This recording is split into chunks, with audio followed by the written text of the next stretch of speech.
Very open கவர்னன்ஸில் நடத்தி வந்து almost கிட்டத்தட்ட ஒரு வருஷம் ஆகுது. அது ஊழல் குற்றச்சாட்டுன்றது பல பேர் என்ன வேணாலும் சொல்லலாம். But the accounts are there for everyone to see. ஊழல் குற்றச்சாட்டுகள்னால் நாங்கள் வந்து கிட்டத்தட்ட இன்னொரு 10 நாட்களுக்குள்ளே நிறைய விஷயங்கள் வந்து நாங்கள் வந்து அனௌன்ஸ் பண்ண போகிறோம். அதாவது முறைகேடுகள் எல்லாருக்கும் தெரியும். போன நிர்வாகம் பண்ண முறைகேடுகள் எல்லாமே வந்து நாங்கள் ப்ரூவ் பண்ணியிருக்கோம். அந்த விஷயங்கள் போய்கிட்டு இருக்கு. பட் ஊழல் குற்றச்சாட்டுனா வந்து அதாவது பிரச்சனை பண்ணால் அது வந்து உண்மை ஆயிடாது. எதுவாக இருந்தாலும் எங்கள் வழக்கறிஞர் இருந்தார், நேற்று இசி மெம்பர்ஸ் இருந்தாங்க, ட்ரஸ்டி பூச்சி முருகன் அவர்கள் இருந்தாங்க, எல்லாரும் இருந்தாங்க. பட் வந்து முறையாக வந்து கேட்டு எதுவுமே பெறலை. வந்து சண்டை போடணுன்ற ஒரு அடிப்படையில் தான் இது பண்ணியிருக்காங்க. ஊழல் குற்றச்சாட்டு பொறுத்த வரைக்கும் நாங்கள் வந்து அதாவது நாங்கள் செயல்படுறது from the bottom of our hearts. So இது வந்து கண்டிப்பாக அந்த மாதிரி ஒரு விஷயம் ப்ரூவ் பண்ணாங்கன்னா we are ready to face it. இது வந்து அக்கௌண்ட்ஸ் வந்து அலுவலகத்திலே இருக்கு. எந்த உறுப்பினர் வேணாலும் வந்து பார்த்துக்கலாம். அது வந்து தவறான ஒரு குற்றச்சாட்டு. ஆதாரங்கள்லாம் காட்டணுமே. காட்டாமலே சும்மா சண்டை போட்டால் அதில் என்ன பிரயோஜனம் இருக்குது? காட்டினா தானே தெரியும் முறைகேடுகள். இப்போ எங்ககிட்ட இருக்குது முறைகேடுகள் நடந்த குற்றச்சாட்டுகள் எல்லாமே வந்து எங்ககிட்ட ஆதாரம் இருக்குது.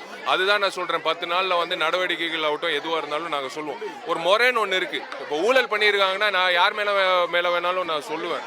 பட் அதுன்னு சொல்கிறதுக்கு ஒரு முறை இருக்குது. அதுக்கான ஆதாரம் இருக்குன்னா முதல்ல காட்டணும். ஆதாரங்கள் இருந்ததுன்னா நான் உங்ககிட்ட இவ்வளோ தைரியமாக நான் பேசிகிட்டு இருக்க முடியாது. ஏன்னா ஒரு பொறுப்பில் இருக்கும்போது இது வந்து கண்டிப்பாக எல்லாருக்கும் பதில் சொல்ல வேண்டிய ஒரு கட்டாயம். பட் பதில் சொல்ல வேண்டிய ஒரு கட்டாயம்னா கேள்வி கேட்குறதும் ஒரு முறையாக கேள்வி கேட்குற ஒரு விஷயம். நேற்று வந்து அலுவலகத்தில் வந்து ஆக்சுவலாக லேடிஸ் 2 பேர் வேலை செய்கிறாங்க. அங்கே வந்து பிரச்சனை பண்ணி ஒரு ஃபோனை உடைச்சிருக்காங்க. ரொம்ப தவறாக நடந்துட்டுருக்காங்க. அதுக்கான போலீஸ் கம்ப்ளைண்ட்டும் வந்து நாளைக்கு கமிஷனரை பார்த்து நாங்கள் கொடுக்க போகிறோம். வெளிப்படைத்தன்மை இல்லை அப்படின்னு சொல்றாங்க.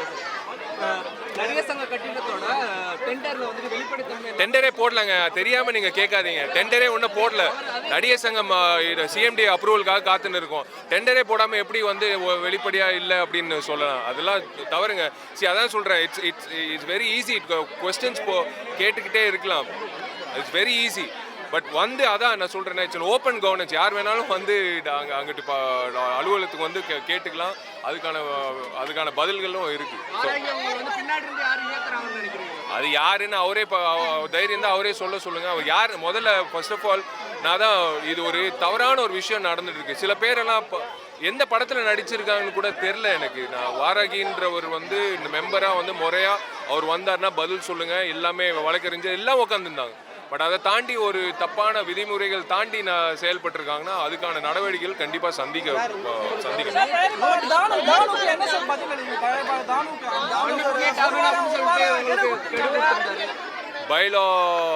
பைலான்னு ஒன்று இருக்குங்க. இந்த தயாரிப்பாளர் சங்கமாக இருக்கட்டும், நடிகர் சங்கமாக இருக்கட்டும், முதல்ல வந்து அந்த பைலா புக் நான் அதான் சொல்கிறேன். நான் இது இப்போ 7 நாள் முடிஞ்சிருச்சு, மன்னிப்பு கேட்கணும்னு சொன்னாங்க. எனக்கு புரியல எதுக்காக மன்னிப்பு கேட்கணும்னு எனக்கே தெரில. அது சொல்லியிருந்தாங்க. போண்டா பஜ்ஜின்றது தவறான வார்த்தையா இல்லை தப்பான உணவா இல்லை என்ன எனக்கு புரியல. எனக்கு இன்னும் தெரில அது ஏன் வந்து நான் கோஆப்ரேஷன் அப்படின்னு சொல்லியிருக்காங்க. But I face it in a very righteous manner. But என்னை பொறுத்த வரைக்கும் அவங்க பைலா படி வந்து என்னை கூப்பிட்டு விசாரிக்கலை. எனக்கு கடிதமும் அனுப்பலை. இப்போ வரைக்கும் எனக்கு கடிதம் வரல. கடிதம் அனுப்பி நான் வந்து விளக்கம் சொன்னதுக்கப்புறம் அது வந்து அவங்களுக்கு திருப்தியை அளிக்காவிட்டால் அவங்க வந்து நடவடிக்கை எடுக்கலாம். ஆனால் எதுவுமே நடக்காமல் ஒரு கூட்டம் போட்டு அவங்க வந்து என் மேலே நடவடிக்கை எடுக்க போகிறாங்கன்னு சொல்கிறாங்க. But I don't know. I have the bylaw book. So நான் அது முறையாக வந்து நான் காட்டுறேன்.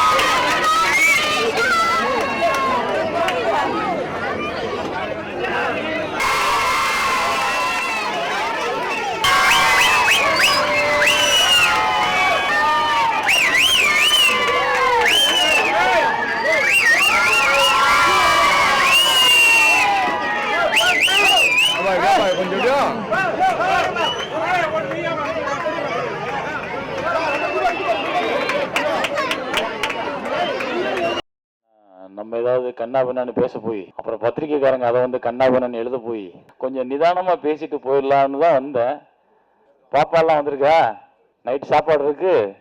ஒரு ராசி உண்டு போல. எனக்கு யாராவது ட்ரைனிங் கொடுத்தாங்கன்னா உடனே நடிகர் ஆகிறாங்க. வாங்க உடனே நடிக்க வச்சு என் படத்துல உங்களை வந்து பெண்டு கலட்டுறேன். அவங்கள நல்லா இருக்கீங்க, ஆனா ரொம்ப பெருசா இருக்கீங்க, பயமா இருக்கு. சாதாரணமா ஒரு டவுன்லோட் பண்ணி ஒரு திருட்டு DVD.comலையும் தமிழ்கன்.comலையும் பார்த்துட்டு போயிட்டா, அப்போ இந்த டெக்னீஷியன் நாளைக்கு இன்னைக்கு நீங்க சந்தோஷமா பாக்குறீங்களே தயா, தமிழ் தமிழ் தமிழினம் தமிழினம்னு சொன்னா கை தட்டுறோம். தமிழினம்னு சொன்னோம்னா அப்படியே நமக்குள்ள வீரம் பொங்கி எழுது. ஆனா அந்த தமிழினம் தான் இந்த வேலைகள் எல்லாம் பார்த்துட்டு இருக்கு. இலங்கை தமிழர்களுக்காக நாங்கெல்லாம் இங்க திரையுலகமே குரல் கொடுத்துருக்கோம், திரையுலகமே உட்காந்து போராடி இருக்கோம். அதுக்காக நாங்க எங்கே இல்லாமோ எங்களோட எல்லாத்தையும் இழந்துட்டு போய் போராடி இருக்கோம். ஏன்டா இதெல்லாம் பண்ணோம்னு கொஞ்சம் அருவருப்பா தான் இருக்கு, கஷ்டமா இருக்கு.